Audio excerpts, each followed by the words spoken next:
Okay, welcome to this anti-capitalist resistance meeting about psychoanalysis and liberation. I'm Ian Parker and I work as a psychoanalyst in Manchester.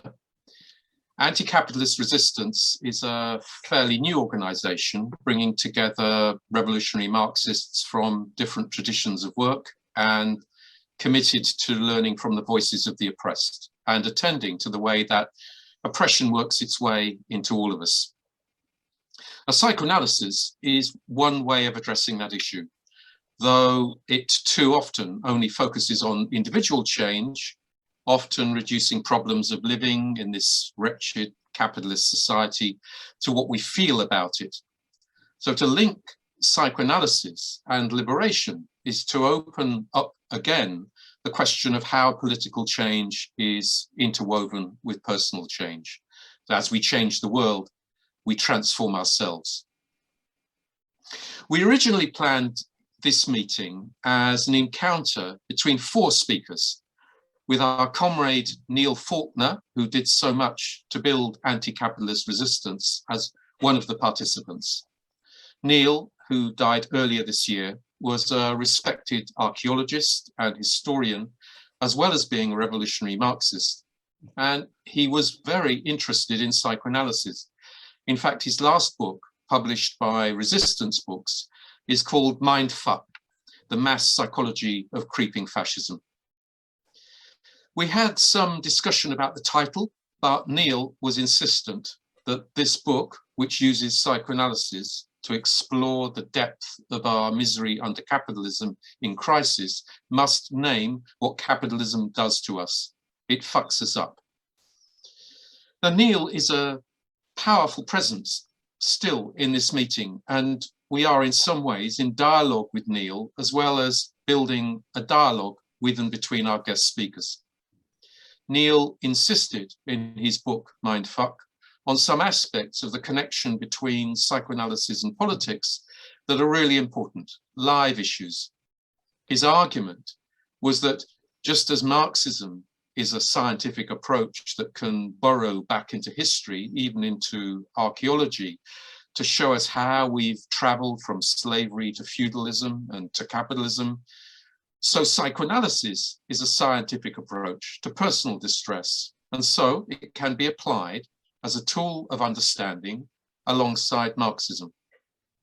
Okay, if he was listening to us today, which he's not, he was an atheist, I would ask again whether this is really the case. Neil, is it not the case that Marxism was developed under capitalism to specifically understand capitalist society and overthrow it? And is it not the case that psychoanalysis, which only developed under capitalism, describes and treats the kinds of alienated beings that we are now under this political economic system? Well, no, Neil would say, we need to learn from psychoanalysis to deepen our understanding of Marxism. And there's something universal and scientific in those twin approaches to personal oppression and political oppression. Well, these are some aspects of the debate, aspects of the connection, aspects of the theory and practice of psychoanalysis that we need to be thinking about if we're to connect psychoanalysis with liberation. And to deepen that debate and learn about different forms of connection, we have two guests to speak to us and discuss with us today. One of our guest speakers, Lara Sheehi, is a clinical psychologist who works psychoanalytically and has been involved in a detailed clinical political research project with Palestinian colleagues, which she's written about in her co-authored book, Psychoanalysis Under Occupation, Practicing Resistance in Palestine. There isn't one psychoanalysis, but many. And Palestinian psychoanalytic activists draw on a range of different theoretical approaches. But one figure is a kind of anchor point in that book, the Martinican Algerian revolutionary psychiatrist Franz Fanon. This Franz Fanon is a key figure making connections between personal and political liberation in the context of anti-colonial, anti-racist struggle. Fanon worked with the Front de Libération Nationale, the FLN, in Algeria. And in 1956, he resigned from his post at one of the psychiatric hospitals in Algeria to move to Tunis to work full-time with the FLN and the Algerian liberation struggle. Fanon is, some would say, the Lenin of Africa. And more than that, Fanon's work draws on psychoanalysis to show the depth of racism, how racism is embedded in the unconscious lives of oppressors and oppressed. His book, Black Skin, White Masks, is a classic exploring racism psychoanalytically. And his book, Wretched of the Earth, that's a title taken from the original words in French of the Internationale, caused a furore in France, where it was banned. This is revolutionary, anti-colonial psychoanalysis, and that's why it underpins Lara Sheehi's work. Our other guest speaker, Alicia Valdez, is a psychoanalytic social theorist who draws on another key psychoanalytic writer who is sometimes seen as on the left, the French psychoanalyst Jacques Lacan. And here we have a problem, because Lacan mixed with Marxists, mainly Maoists, but he was not on the left. And there is some wishful thinking among some who write books with titles like The Lacanian Left. Alicia Valdez takes these arguments on in an intersectional way, interlinking questions of the left in Lacan's psychoanalysis with questions of gender, of feminism. Alicia's just published book is called Toward a Feminist Lacanian Left, Psychoanalytic Theory and Intersectional Politics. And one thing she has to tackle is a deep contradiction in Lacan's work. On the one hand, feminists have pointed out that Lacan's shift of attention to language, instead of the traditional and usually reactionary talk of instincts and biologically wired in ages and stages of development of the personality, opens the way to history, to change. That shift of attention to language opens up to change. The socialist feminist Juliet Mitchell, for example, argued that psychoanalysis provides a description of patriarchy, not a recommendation for one. And Lacan takes that description forward and deepens it.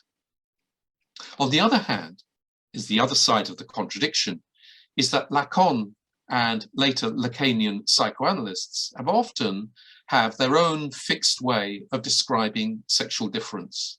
And that means not only that there's some kind of idealization of women that doesn't do them any favors, but also an obsession with gender binaries, of men as always everywhere like this, and women as always everywhere like that.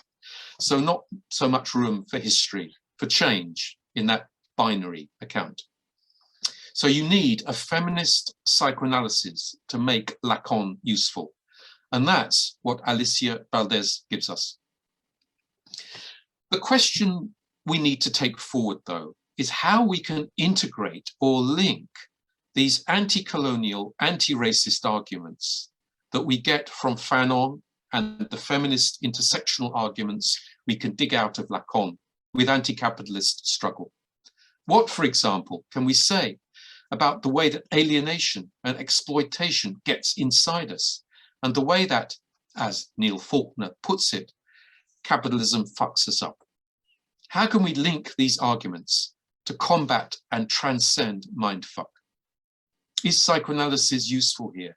Is it really part of liberation struggle? And so, if it is, what do we do about the role of psychoanalysis as an expensive talking cure, something out of the reach of working people, something developed in the West that white men chatter about when they talk about the unconscious and speculate about what we're all repressing? On whose terms are we going to work with psychoanalysis? How are we going to do that? Well, Lara and Alicia have read Neil's book, and I want to ask them questions, which I touched on in my book on radical psychoanalysis and anti-capitalist action, published by Resistance Books. The full text is online at Anti-Capitalist Resistance.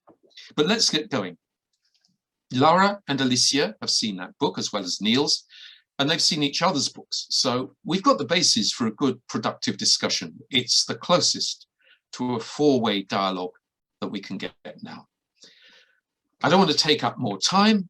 Let's take apart these questions in discussion after listening first to Lara Sheehi.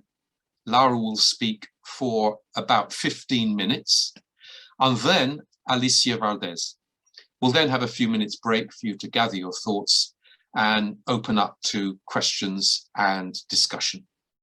So I want to hand over now to Lara to speak. If you're there, Lara, this is here. Now your chance. Yes. Thank you so much, Ian. And I'm hopeful I can do the space justice, and of course, Neil and his revolutionary spirit. أهلا بالجميع وبرفاقي وبأخواتي اللي معنا من بلاد العربية، وخصوصي اللي من وفيه فلسطين المحتلة. أنا معكم دايما. Thank you everyone for being here, and a special thank you to Ian, to Anti-Capitalist Resistance, to Alicia, and my writing partner and comrade, Stephen Sheehi. I'm going to try and stay close to the 15-minute mark. So I have some notes. Some of it will be read, some of it will be speaking off the cuff. So I'm hopeful I can rein it in, because there's so much to say, and certainly so much for us to get into. First and foremost, I want to note and acknowledge that I'm speaking to you from the stolen land of the Massachusetts people. And this is an act of acknowledgement that's merely a starting point for the land back efforts that psychoanalysis must be a part of. If we take any liberation praxis seriously, this is the focus on material realities of politics and our role in centering this, all of which is seen in the books discussed today. Similarly, and as always, a loving recognition of all our siblings who are political prisoners, including the 5 Palestinian heroes who showed us how spoons can be stronger than an apartheid settler colonial regime, all of whom also just got punished further for daring to refuse their unjust incarceration. To Mumia Abu Jamal and Leonard Peltier and countless others under the crush of the carceral machine of the settler colony of the United States, and to our Arab Lebanese brother, communist militant George Abdallah in the imperial jaws of France, and to all the others. And psychoanalysis must be a central part of that. This is part of my call to us today, a call fortified by the brilliant militancy of these books and of course of Neil's career and struggle. Today my talk is about Palestine, but I want to be clear, our struggles are linked. Black liberation, Latinx liberation, and I'm of course holding in mind in the context of the United States, the 2 deadly mass shootings that have just happened a week apart. Indigenous liberation, trans liberation, disabled liberation, and so forth. These are the crevices that should be our overlapping points of struggle. But back to my focus today and why Ian invited me to be a part of this. My talk today can't even begin to cover the magnitude of the liberatory work being done in Palestine by righteous Palestinian comrades and colleagues. But it will begin to sketch in tandem with Neil's book, Ian's book, and Alicia's book that we must center, not just include, but center Palestine in our struggle for liberation. Palestine, a central space and place of liberatory potential, a feminist stronghold, an anti-capitalist and abolitionist space of material realities, and as my partner and co-author Stephen Sheehi says, a site of the decolonial now, not of the future, but of the now. Briefly, and in keeping with the ways that our book links up with these others today, the book Psychoanalysis Under Occupation takes up the following points specifically, and I'm going to sketch them briefly, and if anybody has any follow-up points, or Ian, if you'd like to flesh out more, please feel free to ask me. So our book takes up primarily the ways in which Palestinians, clinical psychologists and clinicians, Palestinians, our comrades, work towards disalienation. And this again is a sort of hearkening not only to Marx, but to Fanon, individually and collectively, in the clinic and on the street. And here, the most important part is what we learned over and over and over again, the importance of not succumbing to misleading claims of splitting, right? The way in which psychoanalytic theory is mobilized to retain a split between the clinic and the street. And this is the thread that I saw throughout these books today. Our Palestinian comrades do that job beautifully of not collapsing the space and not splitting and succumbing, but rather saying there is no separation between the clinic and the street when you're living under settler colonial apartheid. Secondly, we're interested and sort of took up the question of how our Palestinian comrades and colleagues excavate life and livability, to quote Nadir Shalhoub-Kavrkian, who I believe is also in our presence today. Thank you for being here, Habibti. Here I started to think about, as I read these books, and just be recentered. And there's something so beautiful about connecting to comrades who are doing radical work. And my partner can sort of attest to this, the intellectual nourishment that's in this, but also the radical nourishment, because we know that we're atomized and sort of are siloed off. So to read all of them together, I started to get this sense that what also our comrades and colleagues in Palestine were doing is insisting, rather than dissociating, right, was dissociating as a symptom of capitalist enterprise or settler colonial reality bending, rather they were reassociating, relinking, remaining linked up in the communal and social processes that are the center point of what we'd call the Palestinian nefas, right? Palestinian being, Palestinian selfhood.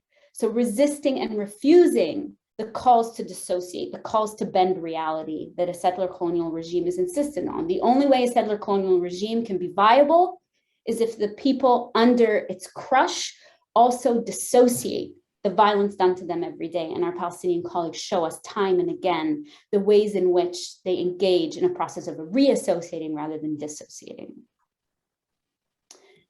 The other point we were looking at is how Palestinian clinical practice is a constant battle to work to personal and collective disalienation under settler colonialism.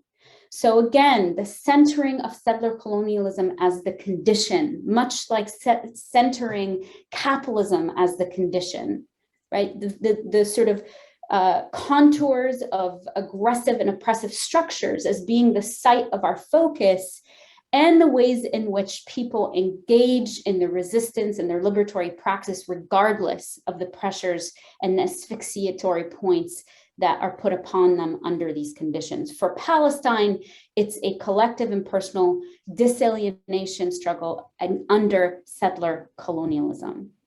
I want to make a point here, and this is what we try to weave throughout the book, is that that battle to work to personal and collective disalienation is a symptom of the condition, not an essential failure of Palestinians. It's important and brought home so beautifully in these books that we've read for today and sort of are taking up today when they speak to the conditions of capitalism and what capitalism produces. But this is what settler colonialism produces, a conflict, but not a psychoanalytic one, like Ian brings our focus to. And because it's not a conflict that actually is continuously done and redone and has the possibility to be resolved through meaning making, but rather a conflict that has foreclosed possibilities, because it follows the logics of settler colonialism, the basis of which is the erasure and eradication of indigenous people, in this case, Palestinians.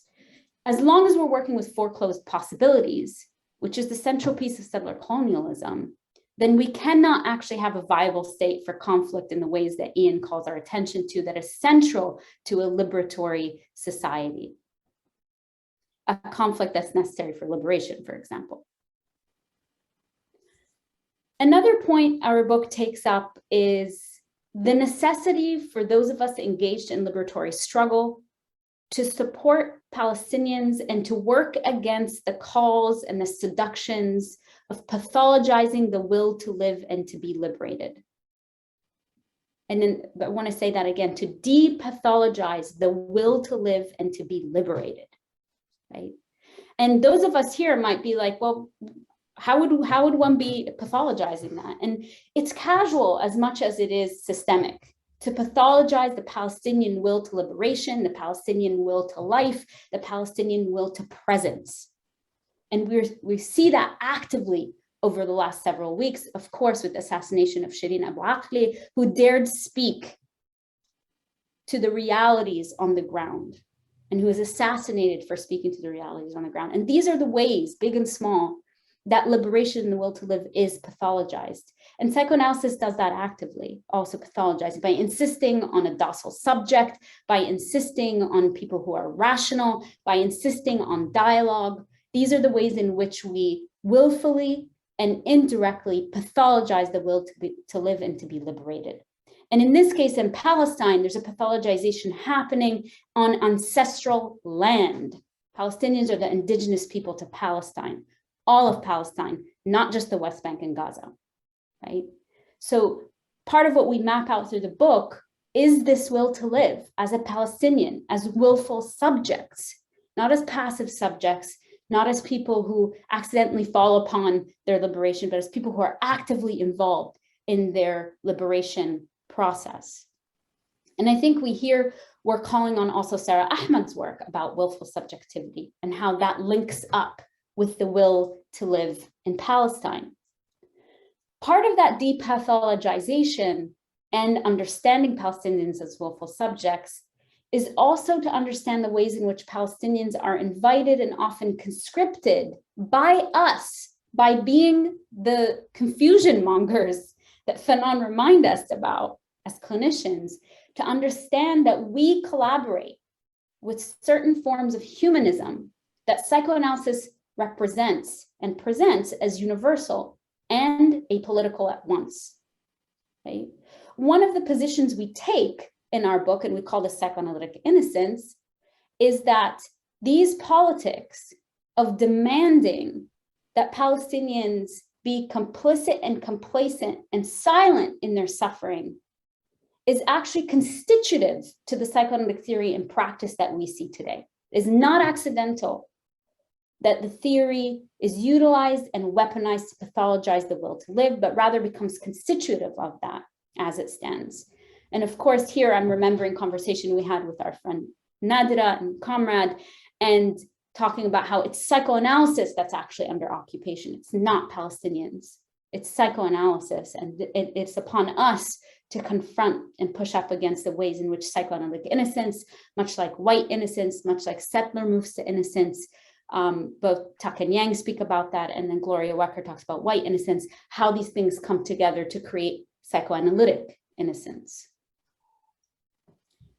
Another point that I wanted to highlight is how the work of Palestinian clinicians might seem to us disaggregated throughout Palestine, because settler colonial logic of the state now known as Israel works to have us understand Palestine as fragmented. That fragmentation is an ideological imposition. And that's, again, the way that I feel like this links up with Ian's work, with Neil's work, with Alicia's work, is this understanding of how ideology works to present a certain organic structure that we then take on as normative, that we link up with it and we go upon our daily lives thinking this is just natural, right? And so the natural implications of settler colonialism, as it's enacted to the state now known as Israel, is also to understand Palestine as fragmented and not contiguous. However, in our interaction with Palestinian clinicians throughout historic Palestine, we realized very quickly, and through the ways in which they link up with each other and refuse this partition, refuse this disconnect, refuse atomization, which is a word that also came up again and again across these books, is that their practice individually and collectively forms the backbone of the material reality and the fact, right? Materiality and fact that Palestine is not only real and present, but also united. It's a united Palestine under the veneer of a settler colonial condition. And this is what in our book we call the Psychotherapeutic Commons, a space in which our Palestinian comrades and clinician friends defy the partition of settler colonialism to come together as a unified front and network of clinicians practicing psychoanalytically in defiance of settler colonialism and violence. And here I was reminded when I read Neil's book and work about his discussion about families and how families come to be, right, sort of disaggregated and look like they're individual units, and something that he says, which I love, and I think this matches up with the Psychotherapeutic Commons, he calls and says all these processes should be collectivized. The processes of the family should be collectivized. And of course, we can extrapolate from the family to the nation state and so on.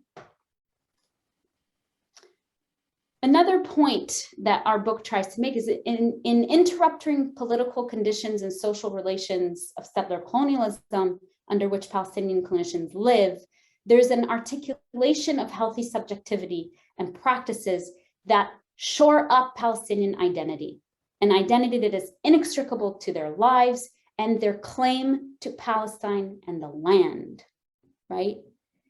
This claim to Palestine and the land and how that's intricately woven with identity and subjectivity and willfulness is also why it must be silenced, right? And here I'm thinking about a quote from Ian's book, and I'm just gonna say it's on page 20 to 21. A society that has forbidden freedom of speech will be suspicious of what might be spoken about and inside psychoanalysis in case it spills out into the open, end quote. And time and again, we saw examples of Israeli supervisors silencing not only their Palestinian supervisees, but also the patients themselves. And we understood this as a way in which a fear of what that Palestinian speaking subject might say about the reality and the material conditions of settler colonialism. The final point that I'll take up today so that I can be silent and listen to Alicia is that our Palestinian colleagues and comrades disrupt settler colonial legitimacy by defying settler colonial enclosures to share and create knowledge across Palestine. In this way, they disrupt perhaps what Neil would call narcissistic authoritarianism, right? By disrupting and defying the enclosures that are meant to keep them separate, that are meant to keep them atomized. And it also disrupts the process of what Ian says in his book about wiping away history. That part of what happens is not only a disruption of what might be a healthy practice of communality in the present, but part of what these logics also do is wipe away history, right? This is the way that the settler can then become the native. There's so much more to say, but here's where I'll end today, and I'm really looking forward to our continuing conversation. Years ago, I wrote a manifesto, and those of you who know me might be like, of course, Lara, you wrote a manifesto and presented it at a psychoanalytic conference. The manifesto was called "The Road to Psychoanalysis Runs Through Jerusalem." This has never been more true than today, as we witness both the site of violence in Al-Quds, but more importantly, the site of life and life force. In the manifesto, I said at that time, quote, "Liberate Palestine with psychoanalysis," end quote. I meant it then, but I was also taking a deliberate stance, still saturated with relationality to normative psychoanalysis. Today, my stance is slightly different, but no less militant.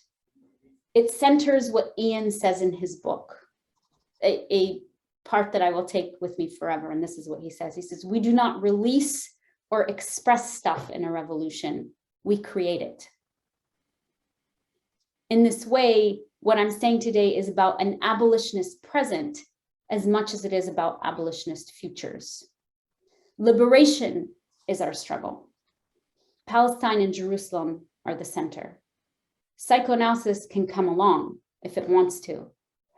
It could be one of many tools to use towards liberation, but it itself is not the site of liberation.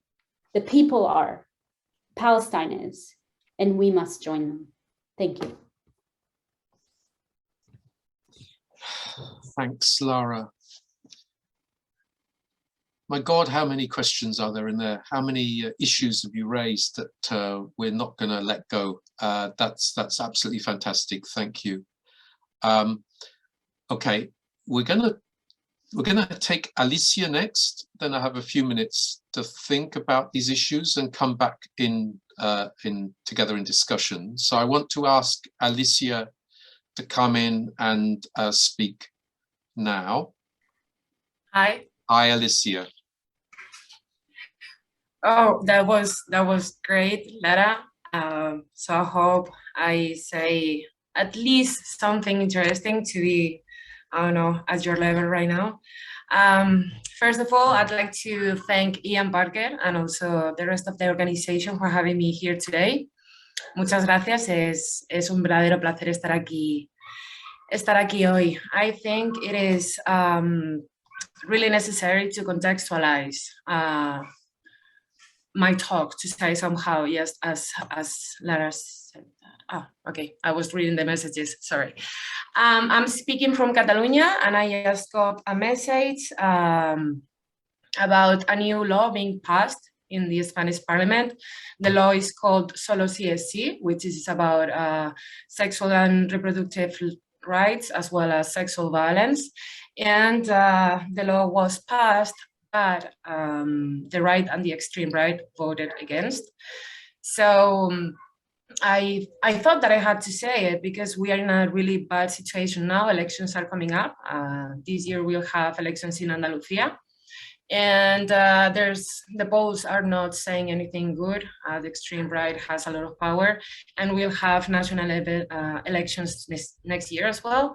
And well, we are kind of struggling with fake news and all this, and I thought that I had to say it because the talk that I'm going to be giving today is really inspired by current events in Spain and also by anarchism. I'm writing a new book on contemporary anarchism, and I thought that it would be good to let you know about this. I would also like to apologize for any misunderstanding that my pronunciation may cause, as English is not my first language. And this is the reason why I've also decided to read some notes. And these notes are kind of the result from reading the 4 books that bring us together today. And I have kind of like 2 parts in my talk. The first one is trying to connect or relate the books, and then answer to the question that is approaching me lately, that is, whom are we approaching as the revolutionary subject, and how can we approach more people trying to expand the left, to say somehow. In this sense, I'd like to point out that, well, these books introduce different approaches toward political praxis, but they are all situated under the umbrella of psychoanalytical theory. This, I believe, relates to the fact that all authors understand that the study of the functioning of the unconscious is vital to understanding identifications with fascism, but more importantly, see psychoanalysis as a potential instrument for political revolution, something that Lara has been talking about. And I wanted to quote here Lara and Stephen, and I quote, "Shouldn't psychoanalysis," well, this is a quote by one of the psychoanalysts that was interviewed, I think, in your book. "Shouldn't psychoanalysis be a mechanism for social and political mobilization if the first true goal is to attend to the suffering of the patient?" End of quote.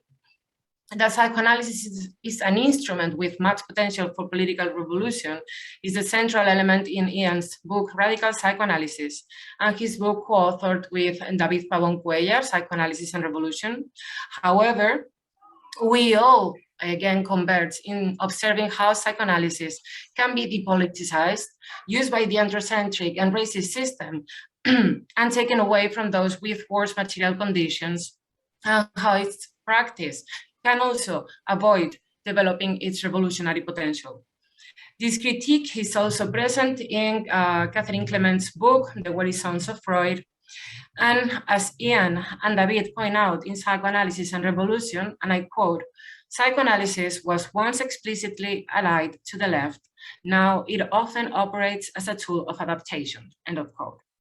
How can we then break this adaptative pattern and the differing capacity of capitalism to transform revolutionary tools into individual and commodified patterns?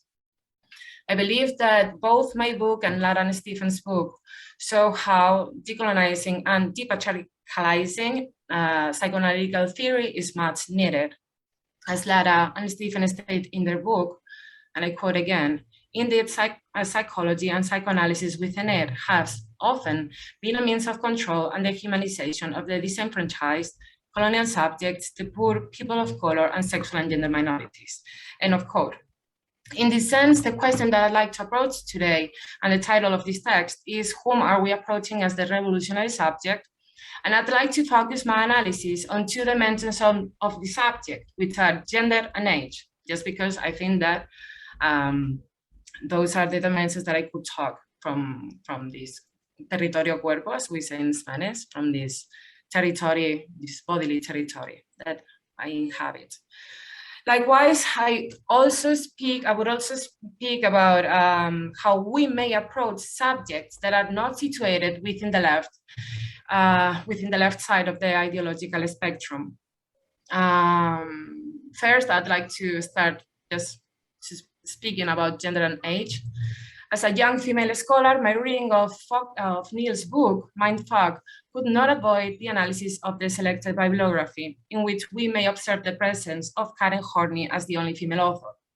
In this sense, I believe that the lack of gender dissidence in the theoretical corpus of the book can only lead to the construction of the revolutionary agent that may not embrace non-androcentric subjects, and that we must also be reminded that the revolution led by such agent may not avoid an androcentric and patriarchal bias in the horizon that it draws. It is our understanding that the analysis he develops a great analysis of Fromm's conceptualization of love, but avoids further relation with the feminist theorizations of care networks. All four books critically address analysis that leave behind the social and material conditions at the same time that reivindicate the necessity to approach them in individual sessions of psychoanalysis to avoid the erasure of the specificity of the subject. In her book, or in their book, Lara and Stephen also explain, and I quote, "We critique both the trauma victim paradigm and the political resilience paradigm that vacate Palestinian subjects of their interior worlds, gender and sexual politics, material conditions, and political context." End of quote. However, this double movement towards social conditions and personal distress leaves us in a constant tension of individual and collective practices. However, at the same time, we all argue against the individualization of distress. This critique against the commons individualization, atomization, fragmentation, and dismemberment is a common element in both the colonial and feminist theory. While we all approach this critique to individualization, I consider it relevant to mention how such a process has been also conceptualized as a process of masculinization by different feminist authors. For example, Susan Bordo argues that the Cartesian turn of the subject, the Cartesian to the subject concept implies a masculinization of such a subject. This lack of connection between the subject, the other, and the cosmos is also denounced by Caroline Merchant in her book, The Death of Nature, where she profoundly analyzes the transformation of European cosmogony into a violent and anxious need for control and power. That is to say, the turn to, or the transformation into cosmology from cosmogony. Butler's work on bodily ontology, interdependence, and political alliances also points out to this fake idea of individuality in a radical manner. Thus, I believe that erasing the gendered nature of the neoliberal subject can only bulk the generation of a revolutionary subject that has experienced in a different manner matters of individuality and interdependence when it comes to care and reproductive work. On the other hand, the second dimension that I wanted to approach is age. This is due to the generational gap between me in my late 20s and the theoretical work of other generations as well, like for example in classical anarchism or contemporary anarchism as well. One of the fields in which I find the most divergence is the work that relates to the theorizations around the use of technology, the internet, and social networks. Faulkner, Neil, seems to differentiate between digital and offline praxis and identifications, but newer generations and new theorizations speak of these offline, online spaces as a continuum, as a blended space. In this sense, following some of the ideas, because I wanted to introduce also the work that neo-anarchism and feminist neo-anarchism are developing on this. Tomás Ibáñez, he's an anarchist from Catalonia. He has this one quote that I wanted to share with you. I've struggled for some time against the guardians of the temple, that is to say, those who want to preserve anarchism in the exact manner in which they inherited it, running the risk of suffocating it and avoiding its evolution. In fact, the exuberant vitality of anarchism has swept those who, full of love towards it, pretended to unbound it for better protection. What is in stake now is contributing to impulse the new anarchism that is developing in front of us. End of quote. In this sense, I believe that this affirmation is also valid when analyzing online political praxis. However, I'm also aware of the risks that fake news, bots, and other elements present. And in this sense, I wanted to introduce an article written by Paulina Flores, a Chilean author. And the article is called "Could Memes Save a Country from Fascism?" And in this article, Paulina introduces some ideas on the use of memes as a tool to fight the use of fake news and viral tweets from the extreme right in the last presidential elections in Chile. In this article, Paulina speaks of the distress of having to leave her country and the bitterness and sadness that comes with the political horizon of fascism, and how those emotions may bring along the deactivation of political activity. In this sense, memes are not only a tool to fight forms of fake viral news, but also a tool of politicization and online mobilizations through the use of an instrument that relies on humor. A broad-known slogan used by the extreme right in Spain is "El fascismo es alegría," that means fascism is joy. This slogan is counterposed to the bitter attitude attributed to people on the left as constantly fed up. This image of the left was also denounced by essential figures such as Emma Goldman. She's attributed the quote, "If I cannot dance, this is not my revolution," to a comrade that was reproaching that dancing was not revolutionary, something that a lot of young people from Abba Yala are already putting in question now again. This last idea of boredom or bitterness takes me to the last idea that I wanted to approach in this talk, and it is, how do we relate to those not positioned on the left? Following Faulkner's Neil's book, we can understand fascism as an irrational position that starts from the absolute negation of certain elements demonstrated by experience. It is striking and needs to be analyzed how an ideology that uses fallacies and false data that can be demonstrated as false through dialectical argumentation can become a political force of the first level in societies like ours. Neil affirms that the reason why it occupies this front page is, without any doubt, that millions of people have internalized it. In this situation, we cannot ignore the analysis of how this internalization takes place and what are the mental processes that lead a person to identify with this type of ideology. However, it is important to emphasize that one of the great mistakes that we are discussing here in Spain that the left has made in its ideological battle against the extreme right has been to label the fanatics of this radical current as ignorant or mentally ill. Both qualifications not only enhance the known approach of these people to the ideas of the left, but more importantly, deny the reality of these subjects.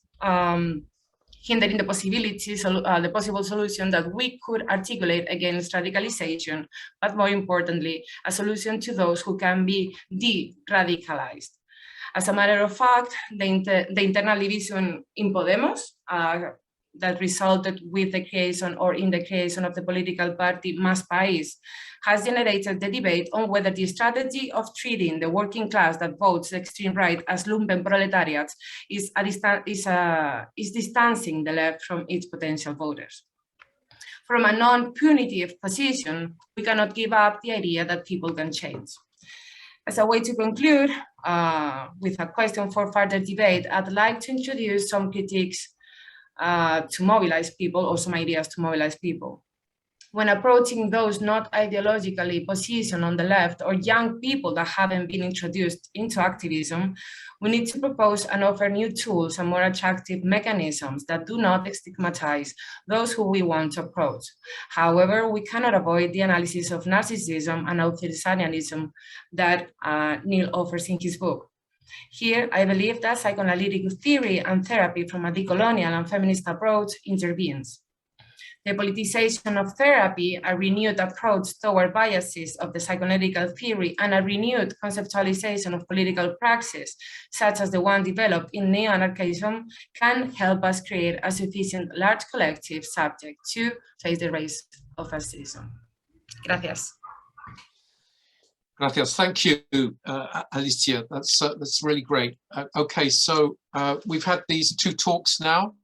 I think, if I'm right, we're stopping the recording now. Is that right?